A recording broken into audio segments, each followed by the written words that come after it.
جمعے کا دن آیا، رحمت برکت لایا، چلو مومنو جمعہ پڑھنے تیاری سے جائیں گے، چلو مومنو جمعہ پڑھنے تیاری سے جائیں گے۔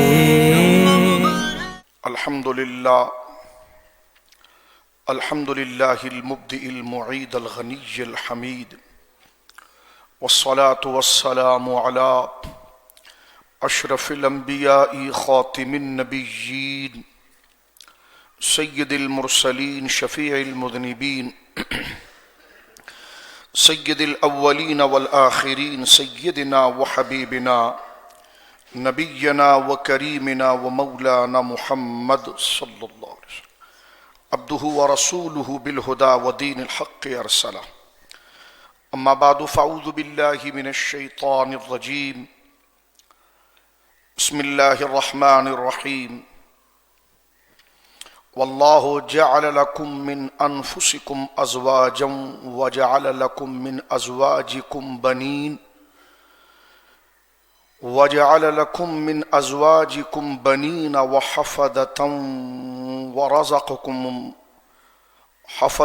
وَرَزَقَكُم مِّنَ الطَّيِّبَاتِ آمَنْتُ بِاللَّهِ صدق اللَّهُ العظيم ببركة إن الله ملائكته يصلون على النبي يا أيها الذين آمنوا صلوا عليه وسلموا تسليما اللهم صل على سيدنا وحبيبنا ومولانا محمد وبارک وسلم صلاة وسلاما علیک یا سیدی یا حبیبی یا رسول اللہ، کلہم من رسول اللہ ملتمس غرفا من البحر اور رشفا من الدیم منزہ عن شریک فی محاسنہ فجوہر الحسن فیہ غیر منقسم، مولایا صلی وسلم دائما سرمدا علی حبیبک خیر الخلق کلہم۔ اللہ کی حمد و ثنا نبی محترم، نبی معظم، باعث تخلیق ارض و سما صلی اللہ علیہ وآلہ آلہ وصحبہ وبارک وسلم کی بارگاہ مقدسہ میں انتہائی محبت و عقیدت کے ساتھ درود و سلام پیش کرنے کے بعد تمام تعریف اللہ وحدہ لا شریک کے لیے ہے۔ آج کے اصلاح اعمال و عقائد کے حوالے سے سورۃ النحل جو قرآن کریم کی 16ویں سورت ہے اور پارہ 14واں ہے، اور اس کی آیت نمبر 72 کی تلاوت کی گئی ہے، جس میں اللہ رب العالمین جل وعلا نے اہل ایمان کو دنیاوی آسائش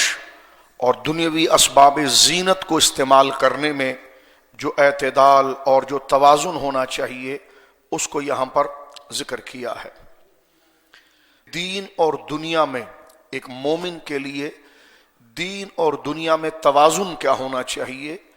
اور اعتدال کیا ہونا چاہیے، تو قرآن کریم نے ساری چیزوں کو ذکر کیا، اور ان تمام آیات کا خلاصہ کہ اگر یہ تمام دنیاوی آسائشیں اور اسباب زینت، یعنی جو رشتے ناطے، جو خوشیاں، جو مسرتیں اور دنیا کی نعمتیں جو انسان کے لیے اس کی دنیاوی آسائش اور آرام کے لیے بنائی گئی ہیں، اور جو اسباب زینت ہیں،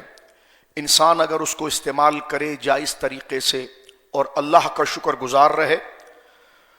اور اللہ رب العالمین جل وعلا کی بندگی میں مصروف رہے اور ان رشتے، تعلقات اور آسائشوں کو دین کی اشاعت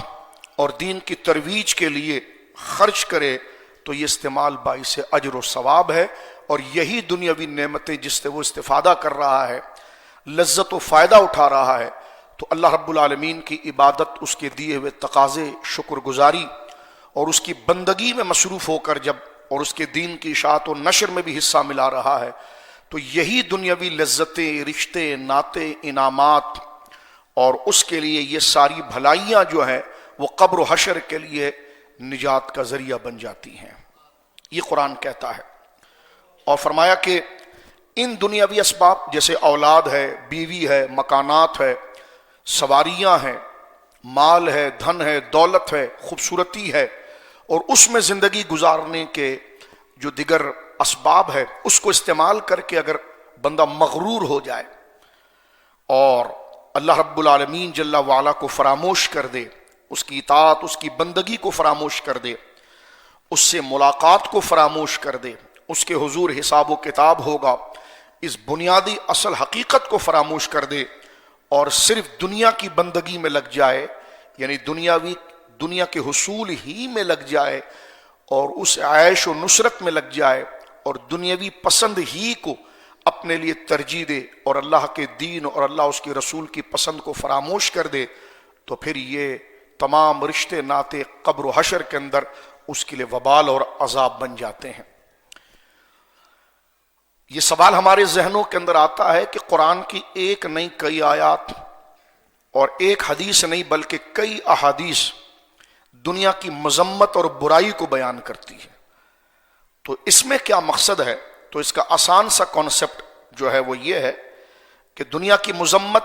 اس کی مخالفت، اس کی برائی اس لیے بیان کی جاتی ہے کہ جب بندہ دنیا کی آسائشوں، دنیا کی بھلائیوں، دنیا کی فائدوں کو استعمال کرتا تو ہے، لیکن وہ اللہ کی بندگی کو بھول جائے اور زندگی کا جو مقصود اصلی ہے رضا الہی کو بھول جائے، اللہ رب العالمین کی اطاعت و فرمان برداری کو بھول جائے، تو پھر یہ دنیا کی مذمت ہے۔ لیکن جیسا پہلے عرض کیا، اگر اللہ کا شکر بجا لائے اور اللہ کی اطاعت اور فرمان برداری اور اس دنیاوی نعمتوں کے حق کو ادا کرے، تو دنیا میں کھائے پیے، جائز عیش و عشرت رکھے، تو اس نیت صالح اور اس پاکیزہ فکر کے ساتھ وہ تمام نعمتیں، یہاں تک کہ اس کا دھن مال جو کھایا، جو خرچ کیا، تمام اس کے لیے قبر و حشر میں جنت میں لے جانے کا باعث اور راحت و سرور کا ذریعہ بن جاتا ہے۔ اس لیے علماء نے لکھا ہے کہ دنیا جو ہے مومن کی وہ دنیا اچھی ہے کہ جو اس کو اللہ کے قریب ہونے کا ذریعہ بن جائے، کیونکہ اللہ کے قریب ہونے کا ذریعہ یہی رشتے ناتے ہیں، ماں ہے باپ کی اطاعت، ماں کی اطاعت، بہن بھائی کے ساتھ شفقت و محبت، اولاد کی تربیت، جائز مال کمانا، کھانا استعمال کرنا جائز طریقے سے، اللہ کا شکر ادا کرنا، اس کی عبادات کا خیال کرنا، شریعت مطہرہ کا خیال کرنا، وہی جان وہ مال جو سے اللہ نے دی ہے اپنے دوستوں کے ساتھ ہمدردی اور محبت اور جائز آسائش میں خرچ کرنا، پھر اللہ کے دین کی سربلندی کے لیے، اللہ کے دین کی اشاعت کے لیے، اللہ کے دین کی نشر کے جو ذرائع ہیں اس کو بروئے کار لانا، تو اس اچھی نیت کے ساتھ یہ پوری دنیا اس کے لیے بصورت عبادت بن جاتی ہے۔ قرآن کریم نے واضح طور پر فرمایا سورہ آل عمران کی آیت نمبر 14 میں کہ اللہ نے فرمایا کہ ہم نے خود جو ہے تمہارے لیے کچھ چیزوں کی خواہش تمہارے اندر پیدا کر دی ہے، زُيِّنَ لِلنَّاسِ حُبُّ الشَّهَوَاتِ، ہم نے کچھ چیزوں کی خواہشات، آسان معنی اس کا یہ کہ کچھ چیزوں کی خواہشات، کچھ چیزوں کی تمنائیں، کچھ چیزوں کی آرزویں انسان کے اندر ہم نے رکھ دی ہے۔ فرمایا کن کی رکھی ہے؟ تو فرمایا من النساء والبنین، یہ سورہ آل عمران ہے اور آیت نمبر 14 ہے۔ عورتوں کی، یعنی ایک شخص کو شادی کی حاجت ہوتی ہے تو جائز تقاضا جو ہے، تو فرمایا یہ تمہاری طبیعت اگر نکاح کی طرف راغب ہو جائے اور عورت کی طبیعت نکاح کی طرف راغب ہو جائے تو فرمائیے ہم نے خود پیدا کی ہے، اور فرمایا والبنین، اولاد کی محبت ہم نے خود پیدا کی ہے، والقناطیر المقنطرۃ من الذهب والفضۃ، فرمایا اسی طرح سونا چاندی کو جمع کرنا، یعنی مال و دھن جمع کرنا، اس کی کشش ہم نے خود پیدا کی ہے، اور فرمایا اسی طرح سواریاں ہیں، اسی طرح دنیا کے انعامات ہیں، فرمایا ذالک متاع الحیات الدنیا، یہ تمام چیزیں جو ہے وہ دنیا کا متاع ہے۔ متاع بمعنی یہ ہے کہ دنیا کی وہ عارضی چیزیں ہیں جس کو لے کر بندہ اپنی زندگی اور دنیا کو گزار سکے، اور آخر میں اللہ نے ارشاد فرمایا جہاں یہ آیت نمبر 14 مکمل ہوتی ہے، واللہ عندہ حسن المآب، اور حقیقت یہ ہے کہ اللہ رب العالمین کے پاس اصل تمہارا ٹھکانہ ہے، یعنی دنیا کی لذتیں تو تم نے لے لی، سیر و تفریح کر لی جائز طریقے سے، بیوی بچوں کے اندر اشغال بھی تم نے کیا، مال و دولت بھی کمائی، جائز آسائش کو تم نے استعمال بھی کیا، لیکن فرمایا جو اصل تمہارے لیے رکھا ہے وہ اللہ کے پاس ہے، یعنی وہ دائمی جنتیں ہیں جس کو نہ کسی آنکھ نے کبھی دیکھا ہے، نہ اس کی کرامات و عزت اور اس کے فضل کو کسی کان نے کبھی سنا ہے۔ تو فرمایا کہ واللہ عندہ حسن المآب، اور اللہ ہے جس کے پاس تمہارا اچھا ٹھکانہ ہے، یعنی اچھا تمہارے لیے اجر ہے اور وہ جنت ہے۔ تو یہ آیت نمبر 14 کے اندر اللہ رب العالمین نے اس بات کو ذکر کیا، اور اس کی حکمت یہ ہے کہ اگر بیوی کی محبت، بچے کی محبت، مال کی محبت، کاروبار کی محبت، جمع کرنے کی محبت، خرچ کرنے کی محبت، سواریوں کی محبت اگر یہ انسان میں نہ رکھی جاتی تو معاشرہ کیسے بنتا، سوسائٹی کیسے بنتی؟ اور ظاہر سی بات ہے محبت رکھنے کی ایک وجہ جو اللہ نے یہاں فرمائی، حب الشہوات، یعنی خاص کشش۔ ظاہر سی بات ہے شادی بیاہ جب ہوتی ہے تو کچھ تکلیف، کچھ رشتوں کے اندر کوئی نوک جھوک، یا جب اولاد ہو جاتی ہے تو اس کی تربیت کے اندر بہت بڑی پریشانی کے مرحلے سے ماں باپ گزرتے ہیں، ان کو کھلانا، ان کو پلانا، ان کی تربیت کرنا۔ اسی طرح کاروبار ایسا تو نہیں ہے کہ درخت پر کوئی پھل لگے ہوئے ہیں اور بندہ بس توڑ کر اپنی جھولی میں ڈالتا جائے۔ ایک تاجر سے پوچھئے کہ وہ کن ذہنی کوفت، ذہنی پریشانیوں اور کتنی اپنی بدنی سختیوں سے گزرتے ہوئے اپنے نفع تک پہنچتا ہے۔ تو فرمایا یہ بیوی کے ساتھ رشتہ، یا اولاد کے ساتھ رشتہ، یا کاروبار کے ساتھ رشتہ، اس کے پیچھے بہت ذہنی جنگ ہے، بڑی ذہنی پریشانیاں ہیں، بڑی کوفت ہے، بڑی پریشانیاں ہیں، نیند جاتی ہے، آرام جاتی ہے، جان کا بھی خطرہ بنتا ہے۔ تو فرمایا یہ ہم نے اس کی ٹوٹ کر محبت تمہارے اندر ڈالی ہے تاکہ اس نعمت کے حصول میں کوئی تمہارے لیے اگر پریشانی آ جائے تو وہ باعث تمہارے لیے ضرر نہ بنے اور تمہارے لیے کراہیت اور نفرت کا ذریعہ نہ بنے۔ اتنی زبردست انداز میں اس کی چاہت ہم نے تمہارے اندر ڈالی ہے کہ تم سارے صدمے اور مشکلیں برداشت کر کے اس چیز کو حاصل کرتے ہو۔ تو فرمایا زُيِّنَ لِلنَّاسِ حُبُّ الشَّهَوَاتِ مِنَ النِّسَاءِ وَالْبَنِينَ۔ یہ آیت نمبر 14 ہر مسلمان میرے بھائی بہن کو گھر میں وقت نکال کر اس کی تلاوت کرنی چاہیے، اس کے معنی کو دیکھنا چاہیے۔ سورۃ النحل کی آیت نمبر 14واں پارہ ہے اور سورت ہماری 16ویں سورت ہے۔ اس کی آیت نمبر 72 کے اندر دیکھیے اللہ رب العالمین نے رشتوں کی قدر بتائی۔ وہاں کیا بتایا؟ زُيِّنَ لِلنَّاسِ حُبُّ الشَّهَوَاتِ مِنَ النِّسَاءِ وَالْبَنِينَ۔ ہم نے عورتوں کی محبت یعنی بیویوں کی محبت، اولاد کی محبت، یعنی یہ کہ بندہ جس کو مثال میں کہتے ہیں کہ ناک پر مکھی نہیں بیٹھنے دے، لیکن جب اولاد ہو جاتی ہے تو اس کا اپنے آپ کو مصیبت میں ڈالتا ہے، اولاد کو سکون پہنچاتا ہے اور خود مصیبت میں بھی سکون پاتا ہے کہ مجھے سختی میں رہتے ہوئے میری اولاد کو اگر آرام مل گیا تو یہ میرا سکون ہے۔ تو دنیا کی آسائش کو اعتدال کے ساتھ، توازن کے ساتھ استعمال کرنا یہ عبادت الہی ہے، جس کو قرآن کریم نے سورۃ النحل کی آیت نمبر 72 میں ذکر کیا۔ حضرات اس کو یاد رکھیں، ایک تو سورۃ آل عمران کی آیت نمبر 14 یہ ہمارے مطالعے میں رہنی چاہیے، اور اس سورۃ النحل کی آیت نمبر 72 اللہ رب العالمین نے کیونکہ سورہ آل عمران میں پہلے عورتوں کا ذکر کیا ہے، زُيِّنَ لِلنَّاسِ حُبُّ الشَّهَوَاتِ مِنَ النِّسَاء، عورتوں کا ذکر کیا ہے، تو عورت مرد کی زندگی کے لیے کس قدر باعث قرار اور طمانینت ہوتی ہے اس کو قرآن مجید فرقان حمید سورۃ النحل آیت نمبر 72 میں ذکر کر رہا ہے۔ وَاللَّهُ جَعَلَ لَكُم مِّنْ أَنفُسِكُمْ أَزْوَاجًا، اللہ تعالیٰ فرما رہا ہے کہ اللہ تعالیٰ نے پیدا فرمائی ہے تمہارے لیے تمہاری ہی جنس سے تمہاری عورتیں۔ یہ نہیں ہوا کہ تم جن سے بشر ہو اور عورتیں جنات ہو، یہ کوئی اور جنس ہو، فرمایا نہیں، نہ وہ اور نوع ہے اور نہ اور جنس ہے، فرمایا وَاللَّهُ جَعَلَ لَكُم مِّنْ أَنفُسِكُمْ من انفسکم ازواجا، اللہ رب العالمین نے بنائے پیدا کیے ہیں تمہارے لیے تمہاری جنس سے تمہاری بیویاں عورتیں،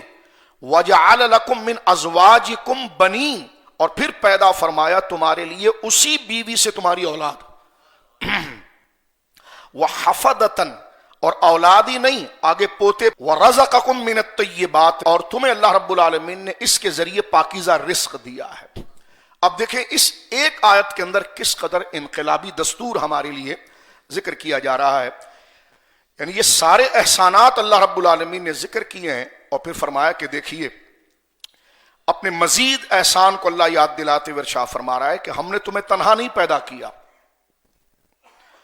کہ تم تنہائی کے غم میں بھٹکتے رہو، تمہیں تنہا نہیں بنایا، اور ایسا بھی نہیں بنایا کہ تمہیں خوشی ملے لیکن کسی ساتھی کی تلاش ہو، اور وہ ساتھی نہ ملے تو وہ خوشی تمہارے لیے غم اندھوک کا ذریعہ بن جائے۔ تو فرمایا تمہیں تنہا نہیں بنایا، اور تمہیں جو مسرتیں خوشیاں دی ہیں اس کو مکمل کمال تک پہنچانے کے لیے تمہیں ہم نے تمہاری رفیق حیات دی ہے، تاکہ وہ نعمتیں جو تمہیں مل رہی ہیں تو وہ زوجہ جو تمہارے قریب آ رہی ہے، جو عورت تمہارے قریب آ رہی ہے، اس کے ذریعے تمہاری نعمت 4 گنا زیادہ بڑھ جائے، تمہاری لذت کا باعث بن جائے۔ اور پھر فرمایا اللہ رب العالمین جل وعلا نے تمہارے جذبات اور تمہاری آرزو اور تمہاری تمناؤں کو اور مزید شعلہ زن کرنے کے لیے اور چاہتوں کو شہد کی چاشنی سے زیادہ آگے بڑھانے کے لیے اسی سے پھر اولاد عطا فرما دی۔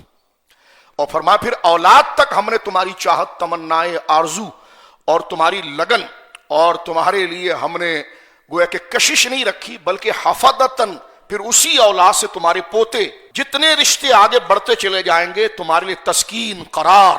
چاہت بڑھتے چلے جائے گی۔ فرمایا یہ ہمارے احسانات ہیں جو ہم نے تمہارے اندر پیدا کیے ہیں، جس کے ذریعے ایک معاشرہ تربیت پاتا ہے۔ تو یہ کائنات کو بگ بینگ نہیں ہے کہ جو دھماکہ ہوا چیزیں بن گئی، یہ ایک دانا خالق رب کی تخلیق ہے کہ کس طریقے سے رشتوں کو ترتیب دیا گیا۔ یہ عجیب بلاسٹ تھا کہ ہر چیز اپنی جگہ پر برقرار رہی، ورنہ تو کوئی چیز بلاسٹ ہوتی ہے تو اس کا کوئی پرزہ تو اپنے کام کا نہیں رہتا۔ لیکن یہ بڑی عجیب بات ہے کہ آج ماہر سائنسدان بھی اس بات کا اقرار کرتا ہے کہ سمندر کو جتنا گہرا ہونا چاہیے اتنا ہی ہے، چاند کو زمین سے جتنا دور ہونا چاہیے اتنا ہی ہے، سورج کو جتنا دور ہونا چاہیے اتنا ہی ہے۔ اگر چاند تھوڑا سے نیچے ہو جائے تو زمین پر برف ہی برف ہو جائے، سورج تھوڑا اوپر نکل جائے تو آکسیجن ختم ہو جائے، سمندر تھوڑی گہرائی سے اوپر آئے تو ساری زمین کو نگل لے۔ ہم نے کہا زبردست دھماکہ تھا، دھماکہ بھی ہوا اور چیز بیلنس بھی رہی۔ تو یہ ایک دیوانگی کی گپ ہے، اور جبکہ وہ حقیقت یہ ہے کہ جو رب اس کا خالق ہے، اس رب نے اپنے اذن اور حکم سے فرمایا ہو تو کائنات ہو گئی۔ اس کے نظائر ہم قرآن مجید میں جگہ جگہ پر ملاحظہ کرتے ہیں۔ جس طرح کہ ابھی ہم نے سمجھنے کے لیے بات عرض کی ہے، یہاں پر قرآن مجید نے یہ بڑی قابل توجہ بات ہے، یا فرمایا ہم نے تمہارے لیے تمہاری بیویاں اور تمہاری بیویوں سے تمہاری اولاد، وَجَعَلَ لَكُم مِّنْ أَزْوَاجِكُمْ بَنِينَ، تمہاری بیویوں سے تمہاری اولاد، کہ بیوی سے تمہیں جو تسلی، تمنائے، آرزو، کشش تھی وہ اولاد کے بعد اور بڑھ گئی۔ اور پھر فرمایا وہ حفدتاً، سورہ نحل آیت نمبر 72، اس اولاد میں تمہارے لیے جو کشش، محبت، لاڑ تھا، جب اس کی اولاد ہوئی تو تمہاری آرزویں اور بڑھ گئیں۔ حفدتاً پوتا پوتیوں کو بھی کہتے ہیں، اور عربی زبان میں حفدتاً خادم کو بھی کہتے ہیں۔ ایک معنی تو یہ جو ابھی ہوا کہ تمہاری تسکین کے لیے تمہاری بیویاں اور تمہارے بیٹے، تمہارے پوتے ہم نے رکھے، جس سے تمہاری چاہت اور دنیا کی لذت اور کشش بڑھے اور تمہیں مزے اور آسائش میں اور لذتیں حاصل ہو جائیں۔ لیکن حفدتاً کا ایک معنی یہ ہے کہ ہم نے بیوی اور اس کی اولاد، یعنی تمہاری اولاد اور تمہاری بیوی کو تمہارا خادم بنایا ہے کہ وہ تمہاری خدمت کریں، کیونکہ حفدتاً کا معنی جو ہے وہ خادم کے بھی آتا ہے۔ ہماری ماں ام المومنین حضرت عائشہ صدیقہ کہتی ہیں کہ میں رسول اللہ کے کپڑے خود دھوتی تھی، جس طرح کہ سیدہ کائنات سیدہ فاطمہ الزہرا رضی اللہ تعالیٰ عنہ کے بارے میں یہ دستور موجود ہے کہ گھر کے کام وہ خود کرتی تھی۔ لیکن لہٰذا یہ سیکولر قسم کے لوگوں کا یہ کہنا کہ نہیں، بیوی پر یہ لازم نہیں ہے، تو قرآن یہاں کہہ رہا ہے حفدتاً کہ اللہ رب العالمین جل وعلا نے ان کو خدام بنایا ہے مرد کا، یعنی توازن کے ساتھ، اعتدال کے ساتھ، دونوں ایک دوسرے کا لحاظ کرے۔ لیکن اس کو کلیتاً دین سے نکال دینا کہ اسلام اس بات کا پابند نہیں کرتا، تو میں نے کہا ازواج مطہرات، اہل بیت، صالحات کی زندگی یہ گزری ہے کہ گھر کے کام جائز طریقے سے اپنے شوہر کی رضا کے لیے اس کی خدمت انجام دینا، یہ بیوی کے اوپر اللہ رب العالمین جل وعلا نے شوہر کی تسکین کے لیے، اور یہ جو بیوی خدمت کرتی ہے تو اس میں بیوی کے لیے جبر نہیں ہوتا، بلکہ اللہ رب العالمین نے اسی بیوی کے اندر شوہر اور اولاد کی خدمت کے لیے خود ایک تسکین اور لذت رکھی ہے۔ تو یہ سورۃ النحل کی آیت نمبر 72 میں اس بات کا ذکر ہوا۔ اب یہ بات کر دی گئی کہ تمام دنیاوی آسائش اور اسباب زینت کو اپنا کر اگر بندہ اللہ کا شکر گزار رہے اور مقصود اصلی اللہ رب العالمین جل وعلا کی رضا کو نہ بھولے، تو بہن، بھائی، بیوی، بچے، آسائش، کمانا، بڑا گھر، سواریاں، لذت، خوراک، یہ تمام جو دنیا کی آسائش ہے، اگر وہ اللہ کا شکر گزار رہے اور اللہ کا فرمان بردار رہے اور اللہ سے ملاقات کے لیے شوق میں رہے اور اس کو متاع دنیا عارضی سمجھتے ہوئے اصل ٹھکانہ رب کے ساتھ سمجھے، تو یہی اولاد اس کے لیے عبادت بن جائے گی، یہی بیوی کے ساتھ اس کا لاڑ پیار عبادت بن جائے گا، یہی مال بزنس بازار میں آنا جانا اس کے لیے عبادت بن جائے گا۔ اب فرمایا کہ مرضی ہے تمہاری کہ ہمیں یاد رکھ کر اگر ان چراغ کو روشن رکھو تو یہ چراغ کی روشنی قبر و حشر تک تمہیں لے جائے گی، اور اگر ہمیں بھلا دیا تو یہ متاع دنیا تھا، یہ پھر تمہارے لیے وبال جان بن جائے گا۔ تو لہذا دین اور دنیا دونوں میں توازن ہے۔ شریعت نے اس کو کبھی پسند نہیں کیا کہ بندہ دنیا کو چھوڑ دے اور آخرت کی طلب کے اندر نکل پڑے، اور نہ کبھی اس کو پسند کیا کہ وہ دنیا کی آسائشوں میں لگ جائے اور رب کی رضا، مقصود، اس کا شکر، اس کی بارگاہ میں حاضری کو بھول جائے۔ فرمایا توازن یہ ہے کہ دنیا کی نعمتیں جو اس نے انسان کے لیے بنائی ہے اسی کے دیے ہوئے دستور اور قانون سے اس کو استعمال کیا جائے، اس کو حاصل کیا جائے، اور پھر اللہ رب العالمین جل وعلا کی رضا کے لیے کوئی اور طریقہ نہیں ہے۔ جب اللہ کے دیے ہوئے دستور اور قانون سے جب اس نے دنیاوی نعمت کو ادا کرتے ہوئے عبادت میں مشغول رہا اور اسی نعمت کو اللہ کے دین اور ترویج میں لگایا، تو عبادت اسی کو کہتے ہیں۔ اور کس کو کہتے ہیں عبادت؟ عبادت کا مقصد صرف نماز ہی ادا کرنا نہیں ہے، بلکہ ہر وہ جائز نعمتیں جس سے بندہ استفادہ کرے اور اس پر شکر بجا لائے اللہ کی رضا کے لیے۔ تو بظاہر وہ کھانا کھا رہا ہے، بظاہر وہ بیوی بچوں سے مل رہا ہے، لیکن دراصل وہ عبادت ہے، اس لیے کہ وہ دنیاوی لذتیں لے رہا ہے اللہ کے دیے ہوئے احسان پر یقین کرتے ہوئے اور اس کے دیے ہوئے ضابطے سے اس کو برت رہا ہے۔ اگر ہم حدیث پاک دیکھیں تو ہمارے سامنے یہ بات واضح ہوتی ہے۔ یہ مسلم شریف میرے سامنے ہے میرے دوستو، کیونکہ اسلام وہ مبارک مذہب ہے جو دنیا اور دین میں بیلنس پیدا کرتا ہے۔ ایک شخص بالکل کمزور سے تھے، لاغر تھے، تو حضور نے فرمایا تیرے بدن کا یہ حال کیوں ہوا؟ کہا خدا کے خوف سے گل گیا ہے۔ فرمایا کیا کہتا ہے تو؟ اب حضور سب سے زیادہ اللہ سے ڈرنے والے، سرکار نے فرمایا کرتا کیا ہے تو؟ کہنے لگے یا رسول اللہ میں تو یہ دعا کرتا ہوں، یا اللہ جو تو نے مجھے آخرت میں عذاب دینا ہے وہ مجھے دنیا میں دے دے تاکہ آخرت میں میرے لیے کچھ نہ ہو۔ تو سرکار نے ڈانٹ پلائی، فرمایا تو خدا کے عذاب کو برداشت کر سکتا؟ یہ کیا مانگ رہا ہے خدا سے؟ بلکہ خدا سے کہے ربنا آتنا فی الدنیا حسنہ وفی الآخرۃ حسنہ وقنا عذاب النار، یا اللہ دنیا کی ساری بھلائیاں مجھے دے اور آخرت کی ساری بھلائیاں مجھے دے اور مجھے عذاب سے بچا لے۔ یہ بیلنس رسول اللہ نے ذکر کیا۔ صحابی ہیں، شاگرد ہیں، سمجھ رہے ہیں، انہوں نے یہ دعا کی کہ یا اللہ آخرت میں جو عذاب ملے گا وہ تو بڑا خطرناک ہے، دنیا میں ہی سارا دے دے تاکہ میں قبر و حشر کے اندر آرام سے رہوں۔ تو سرکار نے ڈانٹا، فرمایا یہ کیا کر رہے ہو؟ فرمایا یہ طریقہ نہیں ہے، بلکہ اللہ سے کہو کہ یا اللہ مجھے عذاب سے بچا اور دنیا کا سارا حسن و کمال بھی دے دے اور آخرت کا حسن و کمال دے دے اور اپنی بندگی اور اطاعت عطا فرما۔ تو یہ وہ شریعت کا بیلنس ہے جو ہم دعا میں کرتے ہیں کہ ربنا آتنا فی الدنیا حسنہ۔ یہ حسنہ کے بارے میں امام قرطبی اور ہمارے مفسرین فرماتے ہیں حسنہ کے اندر ساری بھلائیاں، ساری آسائشیں، سارے انعامات آ جاتے ہیں کہ ربنا آتنا فی الدنیا حسنہ وفی الآخرۃ حسنہ وقنا عذاب النار۔ یہ دنیا کا حسن ہے۔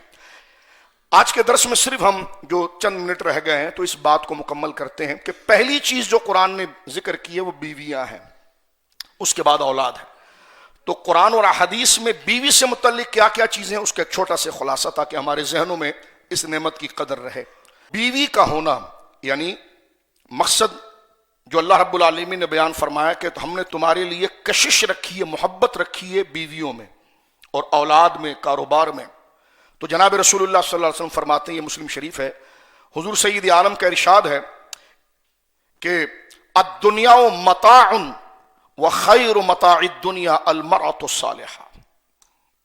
فرمایا دنیا سارا متاع ہے اور دنیا کا سب سے بہترین متاع اور سب سے بہترین نعمت جو ہے وہ نیک بیوی ہے۔ متاع میم تا الف اور عین، متاع کا معنی ہوتا ہے ایسی چیزیں جس کو بندہ وقتی طور پر استعمال کرتا ہے، وہ چیز جس کو بندہ وقتی طور پر، جس طرح میں اور آپ کہیں سفر کر رہے ہیں اور راستے میں کہیں سٹاپ آ جائے، ہم چائے کے لیے رک جائیں تو اتنی دیر ہی ہم بیٹھتے ہیں جتنا دیر ہم نے وہاں پر سٹاپ کرنا ہے پھر آگے نکل جانا ہے، تو اس کو کہتے ہیں متاع۔ جس جگہ سے بندہ تھوڑا سے فائدہ اٹھائے اور اصل منزل کی طرف پہنچے، تو سرکار فرمائے یہ ساری دنیا متاع ہے جو وقتی گزرگاہ ہے تمہارے لیے۔ الدنیا فرما دنیا متاع، دنیا ایک وقتی گزر بسر اور وقتی طور پر محدود طور پر استعمال اور برتنے کی جگہ ہے اور فرمایا وَخَيْرُ مَتَاعِ الدُّنْيَا الْمَرْأَةُ الصَّالِحَةُ، لیکن اللہ نے جو انعامات رکھے اس وقتی دنیا کے اندر، اس میں سب سے بڑا انعام جو اللہ نے مرد کے لیے رکھا ہے وہ نیک بیوی ہے۔ یہ مسلم شریف ہے، حدیث نمبر 3544 ہے، کتاب الردا میں امام مسلم رحمہ اللہ نے اس روایت کو نقل کیا۔ یہ بھی ابو داؤد شریف میرے سامنے ہے، اور کتاب الزکوٰۃ میں حضرت امام ابو داؤد رحمہ اللہ نے جو سیاستہ کے اندر بڑی معتبر سنن کی کتاب ہے، اس میں حضور سید عالم کا خطبہ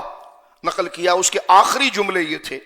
ثم قال له الا اخبرك بخير ما يكنز المرء۔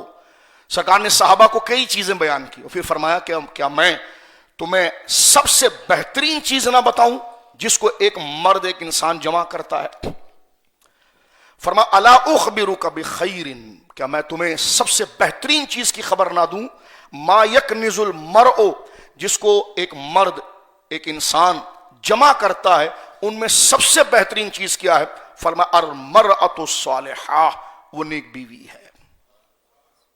آگے حضور کیا فرماتے ہیں صلی اللہ علیہ وسلم؟ نیک بیوی سے مراد کیا ہے یہاں پر؟ کون نیک بیوی جس کو نعمت قرار دیا گیا؟ فرمایا اذا نظر الیہا سرتہ، جب مرد اس کو دیکھے تو اس کو دیکھنا وہ مرد کے لیے خوشی کا باعث بن جائے، وہ عورت اس کے لیے خوشی کا باعث بنے۔ اس میں بڑی فصاحت ہے اور اس لفظ کے اندر بڑی معنویت ہے کہ فرمایا اس کا لباس، اس کا اخلاق، اس کی زینت جو مرد کے لیے تسکین کا باعث بنے۔ اس لیے فرمایا گیا حضور علیہ الصلوۃ والسلام سے کہ جب بندہ نکاح کرے تو اس کے خاندان کو دیکھے، اس کے مال کو دیکھے، اس کے حسن کو دیکھے یا اس کے دین کو دیکھے۔ حضور نے فرمایا دین کو دیکھو، کیونکہ دین ہی سب سے بڑی دولت ہے، دین ہی سب سے بڑا حسن ہے۔ دین ہوگا تو اسے پتا چلے گا کہ شوہر کے حقوق کیا ہے، برداشت کیا ہے، مزمحل معاملات کے اندر شوہر کا سہارا بننا کیا ہے، اس کے ساتھ لے کر چلنا کیا ہے۔ تو یہ بخاری کی حدیث جناب رسول اللہ فرماتے 4 چیزیں، بندہ 4 چیزوں کی وجہ سے شادی کرتا ہے، یا تو اس کے خاندان کی وجہ سے، اس کے حسن و جمال کی وجہ سے، اس کے مال کی وجہ سے، اس کے دین کی وجہ سے۔ تو یا رسول اللہ ہم کس چیز کو دیکھیں عورت کے اندر اور اس کو ترجیح دیں؟ تو حضور نے فرمایا دین کو۔ تو یہاں حضور نے فرمایا کہ بندہ جو اپنے لیے جمع کرتا ہے اس میں سب سے بہترین چیز کیا ہے؟ فرمایا وہ المرأۃ الصالحہ، وہ جو ہے وہ نیک بیوی ہے۔ کیا مراد نیک بیوی سے؟ فرمایا اذا نظر الیہا سرتہ، جب مرد اس کی طرف دیکھے تو وہ اپنی ذات سے اس مرد کو خوش کر دے، وہ اس کے لیے مسرت کا، سرور کا باعث بنے۔ وَإِذَا أَمَرَهَا أَطَاعَتْهُ، اور جب شوہر اس کو حکم دے تو اس کی اطاعت کے لیے وہ آگے بڑھ جائے۔ وَإِذَا غَابَ عَنْهَا حَفِظَتْهُ، اور جب شوہر نہ ہو تو اس کے پس پشت گھر میں اس کی امانت کی حفاظت کرے۔ تو یہ 3 چیزیں رسول کریم صلی اللہ علیہ وسلم نے مرأۃ الصالحہ کے اندر یہاں پر ذکر کیا، جس کو قرآن مجید نے ذکر کیا تھا سورہ آل عمران کی آیت جس کی ہم تفسیر کر رہے ہیں اور سمجھ رہے ہیں اپنے دین اور اپنے رویے اور اپنے اخلاق کو صراط مستقیم پر ڈھالنے کے لیے کہ زُيِّنَ لِلنَّاسِ حُبُّ الشَّهَوَاتِ مِنَ النِّسَاءِ وَالْبَنِينَ، سورہ آل عمران آیت نمبر 14، کہ اللہ نے عورتوں کی محبت کو، اولاد کی محبت کو، دھن مال کی محبت کو، اس کی کشش تمہارے اندر پیدا کی ہے کہ تمہاری طبیعت فوراً اس کی طرف اٹریکٹ ہوتی ہے۔ تو اس میں پہلی چیز کیا تھی؟ بیوی تھی، جو بات ہوئی۔ یہ جو رشتے ناتے ہیں یہ بڑے عظیم ہیں، اولاد کا ہونا، اس کو قرآن مجید نے ذکر کیا۔ یہ سورۃ الرعد میرے سامنے، اللہ فرماتا جنات عدن يدخلونها ومن صلح من آبائهم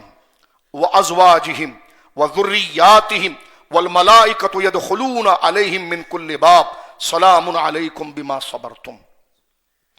سورۃ الرعد میں اللہ فرما رہا ہے یعنی ہمارے پاس اولاد ہیں،